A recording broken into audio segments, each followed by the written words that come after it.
Hey, McCall. Hey, Kirstie. How are you? I'm good. Just getting ready for the winter season. I feel like things are quickly changing. Yeah, And while we're enjoying some milder weather right now, I know that it's not going to stick around for very long. exactly. We know it's always cyclical. So even though we get the ridge right now, there's a trough to the west, and it will arrive eventually to bring us back to reality.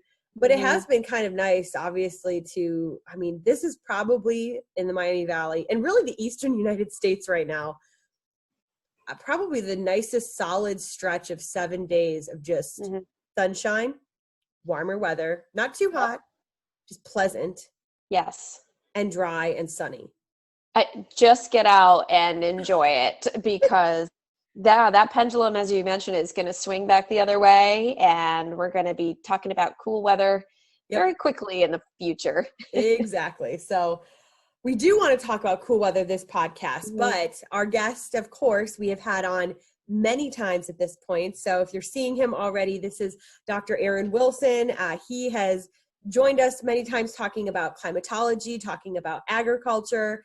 And so we're going to tap into his climo side of the brain and of course meteorology always, but we're going to tap into that a little bit today, and he's going to discuss with us a little bit about winter weather in Ohio, in the Miami Valley.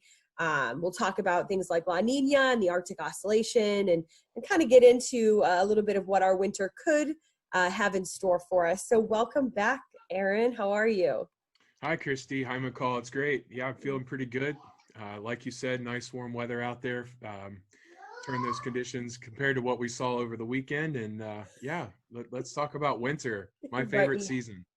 Oh, Oh, is it? nice. Aaron's It favorite is. season. Well, that's a That good is one. great. And I just want to say, just because it's fun, if you watched our last podcast with Aaron, he has certainly cut the beard down a little bit since the last time, Aaron. It's looking sharp. Are you going to let it Thank grow up for No Shave November? Yeah. uh, yeah, and the rest of 2020 and most of 2021 probably.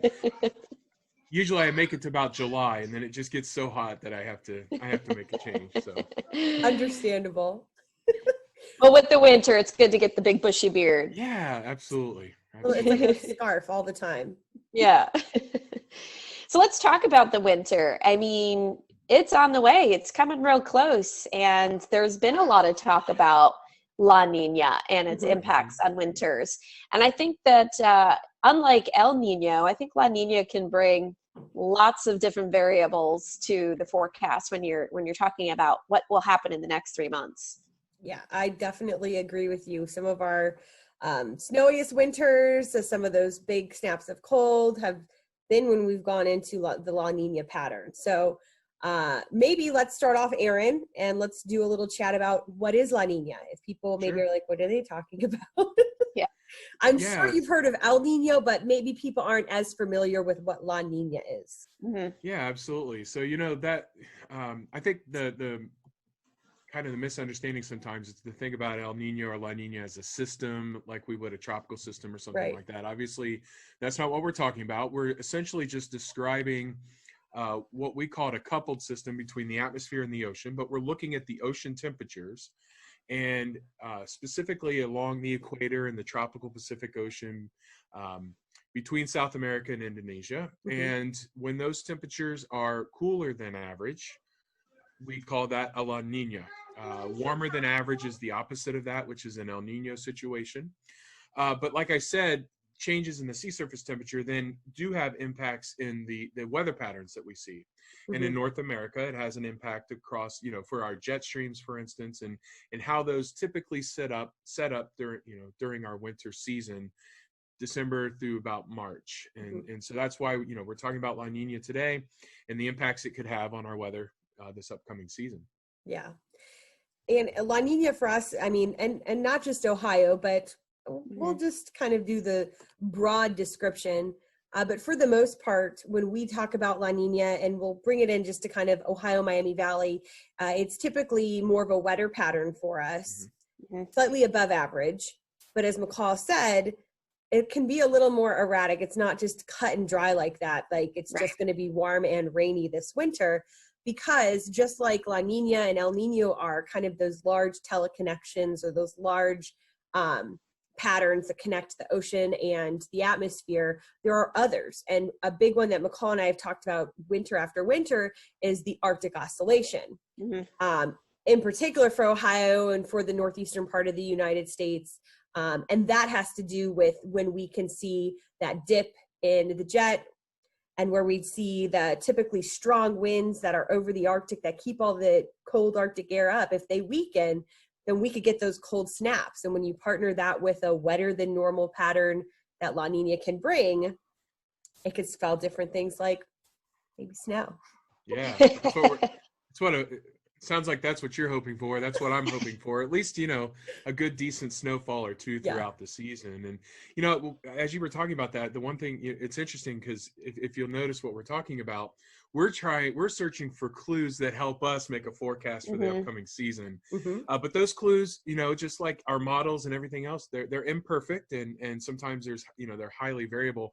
I was looking at top 10 rainfall for both December, January, February, and January, February, March for just Dayton International. And there are plenty of the top 10. It's basically a split between El Nino and La Nina in that top 10. Overall, though, when we combine, what we've seen, what we do is composite. We just basically look at a lot of La Nina years. We put them together. Clearly, there's a wet signal for the Ohio Valley, and more so for January, February, March than there is for December, January, February. So there typically is a switch after the first of the year where it gets a bit wetter.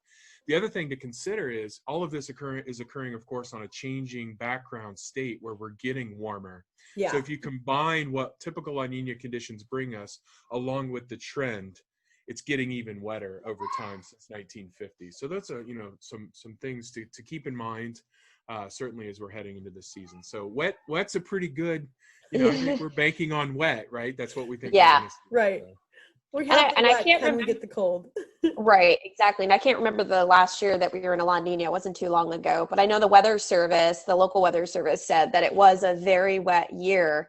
It didn't meet up necessarily with the cold air, so we wound up having a lot more rain than we did snow that year. So as we say every winter, that Arctic Oscillation is really a big player in our forecast. And hopefully, if you like snow, we'll get a little bit more in the way of the negative phase and the colder snaps in the forecast. Yeah, I haven't looked. I should have. I haven't looked lately. I mean, about right now is when we start getting some of those indications of what the Arctic Oscillation might do throughout the season. Although, again, I think highly variable weather is what we're going to anticipate, and certainly on the wetter side of things. But and I think for our listeners and watchers, when we're talking about La Nina, you can kind of see that that's going to be months out, the lasting impacts of it. It's not something that switches very quickly. Where the Arctic Oscillation, you can't really look out much further than 10 days or so to have an idea of if it's going to be positive or negative. So even then, when you're forecasting big events, you cannot forecast out that far as to what is actually going to happen in a few weeks from now. Yeah, that's a great point.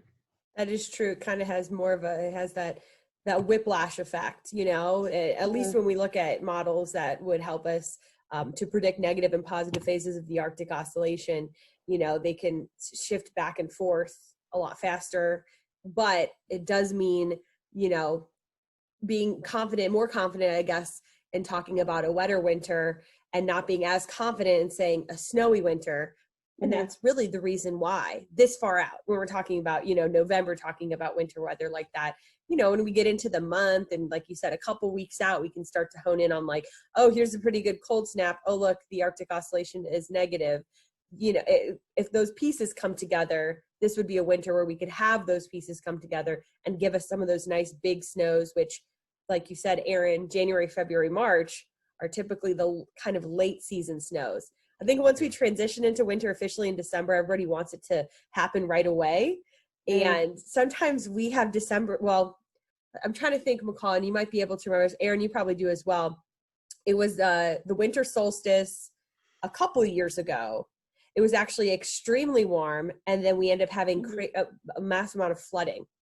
So it's like we can get into technically winter and still be able to have pretty warm stretches, Yeah. And I also think that the way that the La Nina sets up the jet stream pattern, it gives you that big ridge on the western coast of the U.S. and gives us the big trough on the eastern coast. I feel like it's also a good pattern setup if the cold air is in place to get a good amount of clipper systems Yes. that would bring, the potential for more snow squally type of setups into the winter time, which we know in Ohio can be extremely dangerous. So much so the Weather Service now has their snow squall alert system, which I think is fantastic, because it really can come out of nowhere to people, and they're able, in the past couple of years, McCall and I have done this story on this before, that they tap into ODOT, so they partner with ODOT and are able to put up on the highway signs if a very, very, very small, almost like a tornado warning, but for snow squalls. So it's hyper local, where they're able to say visibility will be near zero. So if you are driving near one of the polygons that the National Weather Service has marked off, you'll be able to at least see those on the highway, which I really think is such an interesting way to utilize that partnership between weather and between road safety. And in winter, that is really your main focus in winter, is preventing, in my opinion, is being able to prepare people so that they're not caught off guards on the road, because that is the worst. Yeah. Absolutely. So Erin, can you speak to the differences of like a snowy winter and a wet winter? And really, I feel like a wet winter, a lot of rain, we saw this just a couple of years ago, is so bad for our farmers, in the sense that the ground just gets so saturated. Is there a lesser of the two evils when it comes to that? Yeah, so certainly there's several impacts to think about. I mean, if you think about those that have livestock, for instance, if it's warm and it's wet, that is a miserable season for the livestock. It's hard for the farmers, and so that can cause issues. The other thing is, runoff from, if you're getting rain on a frozen soil versus if it's a warmer thawed layer. How long does that moisture then linger into the spring season? It can have impacts on the soil temperatures and how quickly they warm up right into March and April, because if they're saturated, it's going to take a little bit longer to heat that surface. And so there's a lot of different feedbacks, I think, from an agricultural perspective on that as well. So I think, so both from a livestock perspective, but then also, just thinking about getting those crops in, getting the fields. There's a lot of, most people think that you get into the spring season and you could just start planting. Well, there's a lot of field work that has to take place. And so when you've got really saturated conditions like that, if it's warm and wet, that really slows down all of the farm work that's taking place in that early part of the season. Well, where are we now as we're headed into the winter season? Are we in a good place or a bad place? We've got some potential, right? So what we've seen throughout much of October, especially some areas that have picked up 6 to 8 inches of rain over the last 30 days. Yeah. We have seen our soil moisture recharging. That's good. It was interesting this season. We did have drought across the region. We had some dry areas, but our stream flows were widespread low. They sort of kept levels. But our soil moisture was down, and it's starting to recharge now. But some of that soil is not completely recharged across Northwest Ohio. In the Miami Valley, we're lingering now drier conditions, Preble County, Western Butler County, but that's starting to slide back again as well. So we're improving. I mean, this isn't, from a soil moisture standpoint, we want to recharge our soils. But I guess all of that is a long answer to say we've got some capacity to take on some moisture. It's not as if we're going into 2019 winter like we did coming off the 2018 fall, when we had a tremendously wet, and actually most of the falls over the last decade have been really wet. The last 2 falls, we're coming off a drier fall. So we've got more capacity, I think, to, deal with a wetter than average winter. That's good news. That is great news.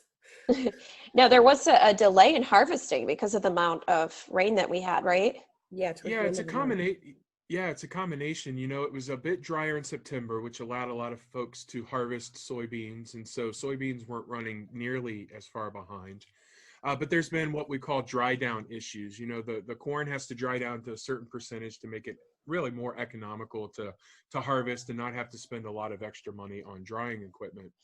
So when part of the drought season, actually, some late planted stuff in the spring, some drought issues slowing down development. The crops didn't dry down as fast this fall, especially in that early part of the dry weather. So now when we got into October and we added the rainfall, the moisture content's too high, the ground's not workable, so it's too wet to harvest. So it's really been hampered so far. But with this switch that we've had, at least after that cold front last weekend, I know that the combines are going full force, and there's a lot of reports that moisture is drying down now, where they're getting to more optimal levels for folks out there. So hopefully they're taking advantage. I think they are. I mean, they have to be. I was gonna say there's no way they're not. Well, and it's nice too. It's dry. It has been a very sunny stretch. So obviously the power of the sun. I mean, we still have a decent sun angle this time of year, so that can help with that. I would assume too, being able to dry not only the soil but also the crops. And we're sunny all the way until Tuesday night. Wednesday is our next front. So and we could it's really talk quite about exciting. From a winter perspective, sun and clouds, that's another issue, right? So a lot of folks always ask about the clouds this time of year, and with the Great Lakes and they're coming off the warmer season, there's plenty of evaporation off the Great Lakes, which typically leads to our cloudy conditions around here. So the sun is nice now. And actually, there's a benefit for a strong negative Arctic oscillation with cold air. It's typically drier, and see more of those January, February sunny days, even if it is close to zero, right? So there's some trade-offs there as well. There's always it's that time of year. It's just that time of year where I feel like the sun gets lower and it's harder and harder to get rid of the clouds, and it's just let's enjoy it while we have it. Absolutely. Definitely need to. So Erin, real quick, because you've talked about this before, obviously as meteorologists, we're 7 days, we are forecasting for the next couple of days ahead, but as a climatologist and someone who does study more into climate, that is the big span, the big picture for years and for decades of data, not just what the next week will be. You've kind of touched on this in past podcasts with us, that a warming Earth can lead to a wetter pattern. So you've talked, I think that you said it was falls maybe in spring, like there were seasons that you had said had a higher likelihood, or you've started to notice over the decades that they're trending wetter. Can you kind of touch back in on that? And is there any connection then for winter in terms of more of a climatological change rather than just like, not La Nina, El Nino, but we're talking like any pattern long range that you've noticed? Yeah, so, in the most broad sense, temperatures are warming and precipitation is increasing. And so we've seen that you can break it down different ways, just look at the last 40 years and the trends are increasing. Or if you compare today to the early part of the 20th century, temperatures are warmer and precipitation is up. But the seasonality of those changes is really important, especially when you get down to the decision-making level, from ag or transportation or health and all of those things. So what we've seen is falls have been the largest trend in terms of increasing rainfall. Last fall and this fall kind of buck those trends, but that's when we're talking about weather, you get variability season to season, right? But overall, we've seen strong trends in fall and also in spring. Less so in winter, but it's still on the positive side. And then summer is actually, and we project this into the future as well, trending drier. So you get more rainfall in the off season from an agricultural perspective, less rainfall on a growing crop, which brings in, again, that seasonality really matters. Specifically for winter, it's kind of mixed around the state, the trends in terms of precip, but it's generally on the positive side, but not as conclusive as fall and spring. Temperature wise, though, we know we're getting warmer, not just in average days, but daytime highs as well, and also overnight lows. Our minimum temperature that we reach in the winter it's warming, and it's warmed quite a bit, enough that growing seasons or growing zones have shifted to the north and west. The Arbor Day just recently, a few years back, updated the growing zones for certain crops and changed those slightly. So, and that's what we see across the U.S. is a general north and west shift in those growing zones. So that's where it's important for winter. And I think that's why, when we see these polar vortex outbreaks, right, what we call these polar vortex, and I say that, what we call these polar vortex outbreaks, but they're associated with that Arctic Oscillation. We ask, how can it be minus 20 degrees in a warmer than average winter? But it absolutely can, because we're talking about 1 or 2 days, and over a 90-day period, that it just averages out a lot warmer. So a lot of it's a complex situation. Right. We live in this realm of what we experience today. We know we get up in the mornings and our temperature rise 20, 30 degrees and cool off that fast at night. We think 2-degree warming over a long period of time, what's the connection, but certainly significant warming, especially in winter and at night here in the Ohio Valley. I know I've used this analogy before, and I forget who I heard it from, but the difference between your daily weather and your climate. Your daily weather is like the mood that you're in that day. Sometimes you're in a good mood, sometimes you're in a bad mood, but climate is more of your personality, and it's a collection of all the days and how that shifts. It's not something that just changes overnight, and it evolves and shifts. And that's pretty much, I think, the overarching, thing that we're thinking about with climate, in the sense that, we can change what's happening now. It's not going to happen overnight, but if we start to do things that can help keep us from warming too much, we should try to do that. Yeah. There's a graphic that I like to use. It's like walking your dog. That dog is driven by what I call natural tendencies: fire hydrants, McDonald's wrappers, all of these things that it can see. So it's going back and forth as you're walking along the sidewalk. So you can describe the dog's path over a long period of time. That's the path you took, even though that dog was swinging back and forth and going in opposite directions at times than you are. So, these are, I think, the more we can, put these, what seem like complicated, complex concerns in those ways that we can really connect to them, I think it helps in the communication as well of what we're seeing. Yeah, I definitely agree. I think also too, what was interesting that you kind of just had touched on this was averages and having that snaps in the winter. I think that people can kind of get almost lost in the snaps. So like McCall, as our chief, she will, do a winter outlook, and she'll say it'll be wetter than normal, and we have a chance to be a little warmer than normal. Most people just hear warm and wet. And so then they will completely maybe disconnect from the idea that we could have several large snowstorms towards the end of the year, or we could have snaps where we're below zero for several days in a row. Now, technically, when we go back and look at the winter, it could still average out to be warmer than normal and slightly wetter than normal. But that doesn't erase, especially in Ohio, the possibility of a couple good snows or those snaps where we have wind chills that are 20 to 30 below. Do you know what I'm saying there, McCall? Maybe you could touch on that a little bit more, but do you know what I mean when you do the outlooks, kind of how you have to almost reiterate a little bit more detail into it, because you don't want people to just zone out and be like, oh, it's just going to be warm and wet this winter. And then when it snows, what? Where did that come from? You also need to set those data points, because, when you're in the middle of January, average high is like 36 degrees. Yeah. So warmer than normal, maybe a 40-degree high day. You know what I mean? Right. So it's not 70 degrees. We're not going to have a ton of 70-degree days, 60-degree days. So, it's kind of just a little bit more of perspective, and I think setting that baseline. But people hear what they want to hear. They just want to know, am I going to have a ton of snow? Is it going to be cold all winter? And can I add here too? I mean, I think that is like the beauty and the power of what you do at the local level, because access to information today. We know anyone with a computer can get on and see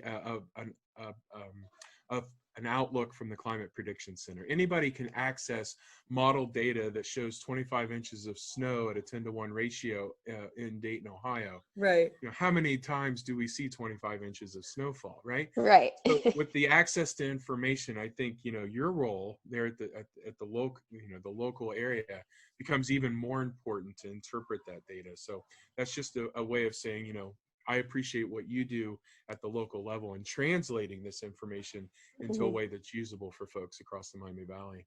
Well, thank you, Aaron. Yes, and McCall and I, we have done that many winters where, we may have the European model might really be aggressive with snowfall. And we go and we look at the climatology for the day and just be like, yeah, Really though? What's the odds? What are Yeah. the odds of that? And that's the point. That's why we keep climate data for centuries, because it is important to see, yeah, you know, our weather modeling is not perfect. There are bias, there could be bad data, and you know, it is important to connect that dot, especially in winter forecasting, but we'll do it with severe weather as well. Looking back at, you know, if we have this strength of a front coming through and the Cape could get this high, you know, we'll look back and see, well, what type of severe weather has occurred in the Miami Valley? And it kind of points you into what mode of severe weather may occur. In the winter, it's the same thing. If we are getting some really high blasted snow totals, we go back and look and see, A, when's the last time we saw that? And then B, what's the climate for the day or for the couple days surrounding that winter storm to see, like, is it really that likely that we'll blow into that high of snow totals? Yeah. It's always fun when that actually happens, though. And I'm like, well, and oh, it has. no. I feel like we've had a couple winters recently where we truly have broken records for snow. I know. And then you're just so confused. It's a lot of fun. Weather's fun. You should. It is a blast. And then that snow is gone a week later, right? Exactly. Well, yeah.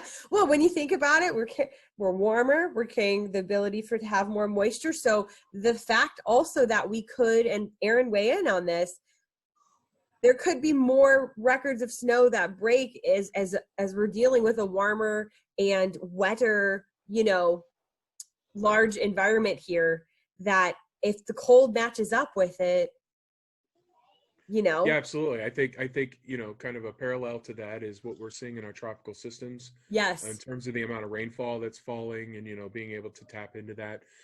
You know, that's you brought up another point about using the climate data, but we're in a regime now where we know we're hitting extremes at a lot, you know, a higher frequency.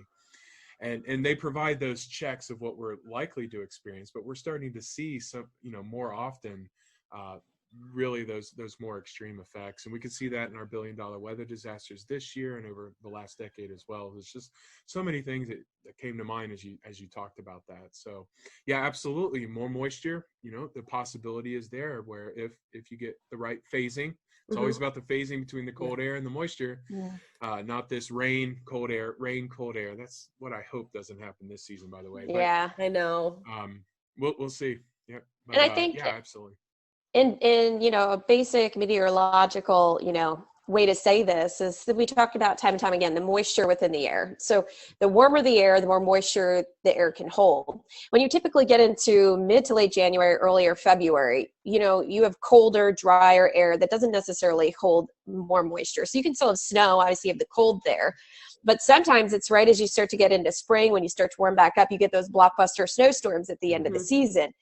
Now, if we start to have a little bit of some warmer seasons through January and February, you can start to have those more record-breaking snowfall potentials. And so that's why, you know, when we're looking at climate and how climate is changing, that may in fact have yes, we might have more rain, but we also could have some bigger snows as well. Yeah, it reminded me, it seemed like early and mid 2000s, Valentine's Day storms were so frequent across the Miami Valley. So it's like year after year, we were getting pretty big snowstorms around Valentine's Day. So yeah, pretty interesting.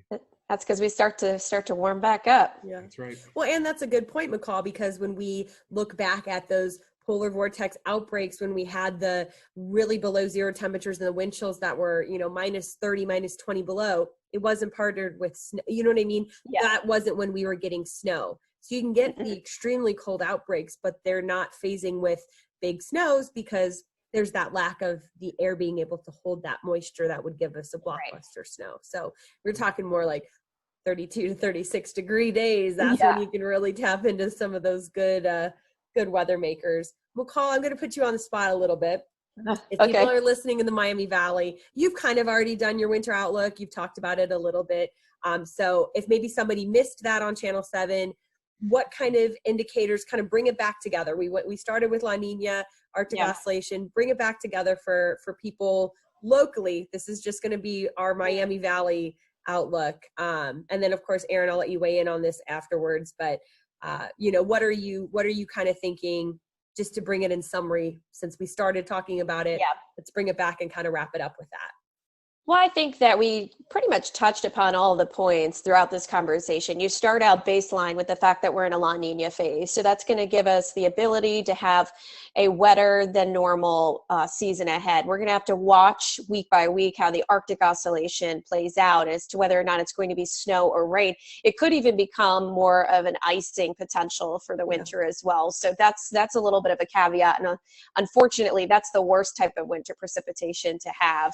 Yeah. We tend to phase a little bit later into the cold snap. So we might have, flipping back and forth for the next month to month and a half. But January and February, I think we'll have some good snow events.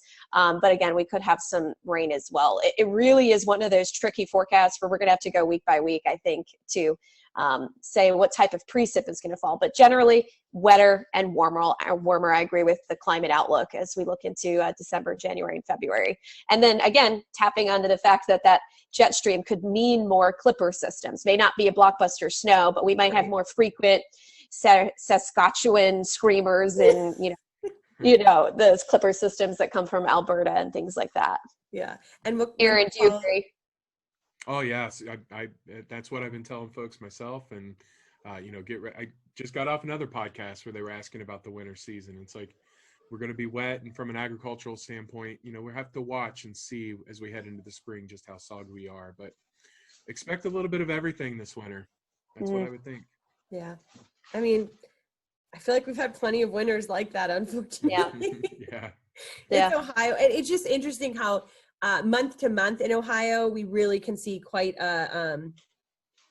it's so different. We've had Decembers that end up really warm.